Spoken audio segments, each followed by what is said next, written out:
Hello and welcome back to another Pokemon Journeys review. Today I'm going to be reviewing episode 27, Leon's Ultimate Battle. This episode was amazing, I enjoyed every moment of it, and it was non-stop action, and even had a twist at the end. I hope you enjoy. So the episode begins with some training between Ash and Riolu, once again showing their bond. When Professor Cerise comes out and gives them some more tickets to the Galar Pokemon World Championship battle between Leon and Raihan. So they were heading back to Galar once again. As soon as Ash gets there, he spots a statue from Sword and Shield of the legendary hero, but more on that later. Leon and Raihan come out for the battle, and Raihan is introduced as the 7th out of the Master 8 trainers. If we assume Lance is number 8, then it'll be interesting if we slowly work our way up to the 2nd place throughout the series, and eventually we will see who each trainer is for each spot. The battle between Leon and Raihan was really great. It's everything I expected, but it didn't disappoint. Raihan using his G-Max Duraludon, and Leon using his G-Max Charizard. It seemed Leon mixed up his strategies for this battle, even Ash seemed to notice this as well, using some nice combos with Dig and Dragon Claw. But when it came down to the main G-Max battle, Leon came out on top easily, taking down Duraludon with just one direct hit, being its special G-Max move. It was a quite short and sweet battle, but it did enough for me. It shows off the rivalry between Leon and Raihan and how cocky Raihan was being at the start. Also, at the end, Raihan tells Leon he will defeat him one day, and our boy Ash screams from the crowd that he will be the one to defeat Leon. I really love this. Another cameo in this episode was Chairman Rose. He didn't say anything or have much to do, we just saw him watching the battle from up in a box. Every time we come back to Galar, there is little hints at the future storyline, which will play a massive part of the anime.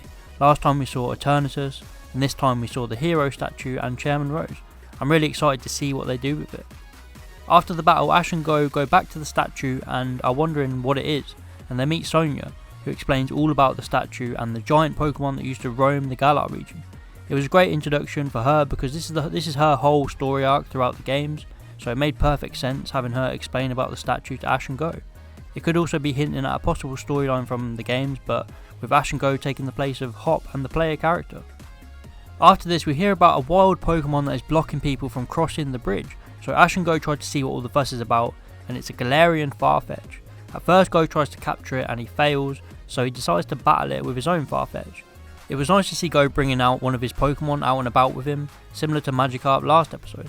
Go continued to show how bad he is at battling by getting destroyed by this Farfetch'd. So Ash steps in with Riolu, who comes out of his Pokeball on its own. In the past I get annoyed when Pokemon used to do this, especially Oshawott, but I was really hyped to see Riolu do it, coming and wanting to battle. Ash and Riolu once again showed their connection in this battle, with Ash knowing that Riolu isn't about to give up and that he can keep on fighting, and he pushed Farfetch'd all the way and ended up knocking it out. Ash was so impressed with how hard Farfetch'd fought to keep going and naturally thought it would thrive on Ash's team. And who would have guessed it, Ash actually caught this thing. Man, I did not think this would happen, but I absolutely loved it.